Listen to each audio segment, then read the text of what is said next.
Hi, everyone. It's John Gabriel, author and creator of the Gabriel Method. And as many of you know, back in 2004, I lost over 220 pounds. And I've been the same weight since. And I've now dedicated my life to teaching the theory, art, and practice of permanent, sustainable weight loss. And I'm really pleased today to be joined by Tiffany Nightingale. Tiffany I've known for about 5 years. She lost about 88 pounds, I think, on the Gabriel Method.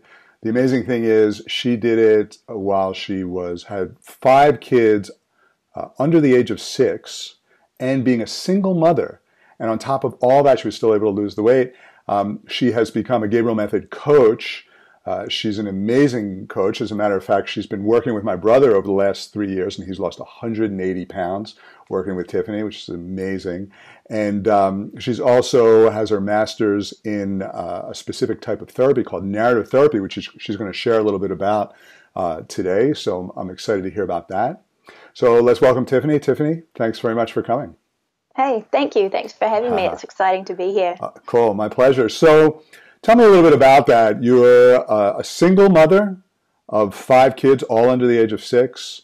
You have close to 100 pounds that you'd like to lose. I'm sure you're tired, you're exhausted. What's going on for you at that point?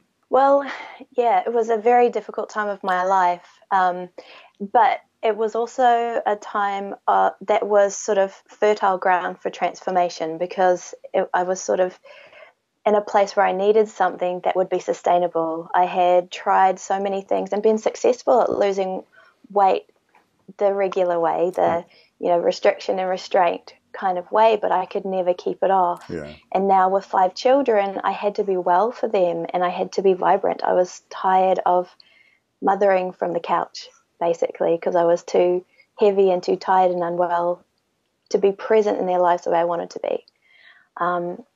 And I knew I needed to find somebody who hadn't just lost the weight but kept it off long term, and the only person I could find was you. Yeah. Yeah. Yeah.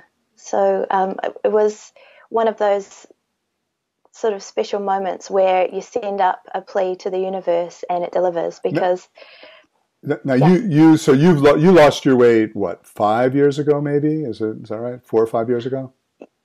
Yeah. So about in 2012, okay. I got to my goal. Mm-hmm. And it's been sustainable for you? You don't feel like you're fighting cravings, or you're at war with your body, or you have good days and bad days, or it's a battle, or any of those things that are typical cliche things that result from people forcing themselves to lose weight through extreme dieting and things like that? Not at all. And there are a few reasons for that. I think the battle has ended because I have formed a new relationship with my body. Yeah. And we're in communication now. We're on the same team. And I had lost 136 pounds dieting regularly in that sort of fighting battle sense. And my body was really, really intent on winning. And that's how I gained back those 88 pounds that I lost through the Gabriel Method and developing this new way of partnering with my body and doing this together. So, life still gives me ups and downs. I still have stressful moments, but it's a whole different ball game because I know what my body needs to stay at peace. Well, I just got to ask you, how did you do it when you've got? I mean, I have a couple of kids, and it's just so full on. I have a lot of help and a lot of support. You've got 5 kids, and you had 5 kids under the age of 6. How did you get the energy to do what you did? It's just amazing. Well, I think the visualizations really helped. So the only times that I really get into trouble is when I forget that, when I think it's all on my shoulders, because it really isn't. And meditation and visualization gets you into a vibration where you remember that energy can actually flow through you, not from you. Yeah. So that was an essential part of my journey, is to open up to the energy of the universe. So it wasn't just all from me and from my own reserves. Something else was walking alongside me who was equally as interested in my well-being to raise these children well. So did you go through a process where you started adding healthier foods, as we talk about in the Gabriel Method, or like what did food play into it at all? Tell me about that. Yeah. So I realized that for my body to thrive, I had to give it what it knew how to process. And so I had a digestive healing journey to go on. And I let go of some of the things that were causing me inflammation, and not serving me, like gluten and dairy. And I went for whole foods that weren't processed, that I could trust the vibrance of that food. So the process of letting go of gluten and dairy, was that like a diet? Did you have to fight that? Were you restricting, or what was that process like? It really wasn't. And, if you'd have asked me 10 years ago if I would ever be able to give up bread, for Yeah. example, Yeah. I would say there is no way I could get through a day Yeah. without bread. I've been Not there. at all. Yeah. Yeah. So what happened that allowed you to get to a place where your body was naturally no longer craving it? Well, part of it was I understood it. My body wasn't actually coping with it. And because the visualizations, especially the evening visualization, where you really get drawn into wanting to have live, vibrant food, and bread just was dead to me. It shifted really. It's interesting you quite say that, dramatically. because I find that too, that the healthier my body gets, the more it craves healthier foods. And if you're feeding it lots of healthy foods, and you're doing meditations and visualizations and living on purpose, you're at a very high vibration, exactly as you say, and you crave higher vibration foods. You crave live, real foods. You don't crave the dead, lifeless foods, and that's what you've experienced also. Is that right? Yeah, absolutely. It was about getting to a point where I was asking my body, what do you need? Yeah. Because it wasn't my body that needed the bread. It was my sort of emotional world, because bread was a numbing agent, a really good way to numb my fears or my anxieties or my truth. Because I was ready to face my truths, I didn't need that numbing agent anymore. Yeah. So you've become a coach with the Gabriel Method, and you're a coach in our Ultimate Coaching Experience and our Total Transformation Coaching Experience, and getting rave reviews. And as I've mentioned, you've worked with my own brother and helped him release over 180 pounds, which is just fabulous. And I'm just so grateful for that. Tell me what that process is of coaching. Are you enjoying it? What is it that, how do you approach coaching when you're working with someone that's in a situation like my brother, for example, who's over 400 pounds, or some of the other people that you work with that are in a really tough, desperate place? Not very different than you once were in. How do you approach that? Well, first let me say it's such a privilege to be able to do this work, because, I've been through it. I know it from the inside out. And to be able to turn around now and help others, it's just, I can't think of anything I would rather do. Yeah. And your brother Joey, I'm so incredibly proud of him. He's amazing. It's been such an honor to work with him and to witness this process as he's come into this new place of vibrance and well-being. So your question about how this process works, I think the very first thing to say is everybody comes with a different story and different reasons for carrying the weight. So there's not a cookie cutter approach that I take with everybody who comes to me. Right. But the one common thread, and the first thing that people will experience when they work with me as a coach, is compassion.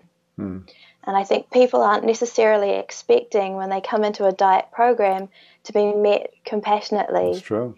I have to agree. And we've all been there. I've gone to the best experts, so-called experts in the world, and was not met with compassion at all. Disdain, impatience, frustration, but not compassion. So 100%. And I think when you have lived through it, you can't help but have compassion. It's true. Yeah. And, who's ever been shamed into lasting change, really? Guilt, shame, and fear, these are not change agents. These are not modes of transformation. No. What I've found is, even the diet industry, even the way the culturally acceptable ways to make sense of the way that we eat or why we eat or what our weight is all about is very negative. Yeah. So, people will come with words like self-sabotage and, why can't I just do this for myself? And to be met with somebody who has a compassionate eye to look at what's really going on behind those actions creates a whole new ballgame. It's powerful. It's powerful because it gives people a second wind. It gives them hope. And the other thing you said is that there's no cookie cutter approach, and everybody comes with their own situation, and that's very much true. And that's why we created the coaching program, is because the real issue is you've got to address whatever your specific triggers are and they're not the same for everybody. And even if they were the same, the way you address it is not the same for everybody. You know, working through it, one type of emotional trauma is different than another type of emotional trauma, or stress, or dysfunctional beliefs, or digestion. It's all very different for each person. So you've got to look at the individual. Now, you've got a master's in therapy, and you studied a specific type of therapy called narrative therapy. Is that right? Yeah, that's right. So it's a master's in counseling, but the specialty is narrative therapy, which is a really beautiful modality. So I'm wondering if you could tell me a little bit about that, and how you use that in your coaching. So narrative therapy is based on the idea that we are storytelling beings. Yeah. We make sense of our lives through the stories that we tell about what happens to us and around us.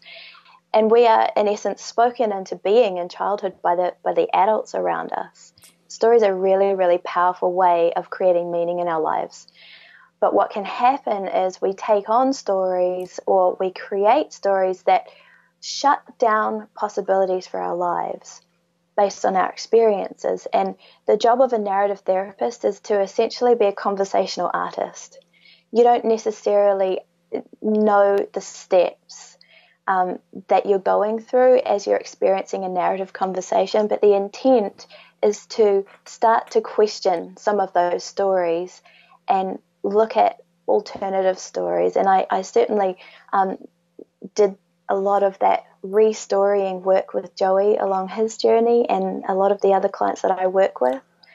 And you did a lot of this with yourself too. I remember you telling me at one point. I'm wondering if you could tell us a little bit about how you use this kind of reframing of stories to help you heal. Right. So if I were to look at myself and my own journey through the eyes of compassion, I wouldn't be looking at, how did I let myself get that big, or, how did I let myself go?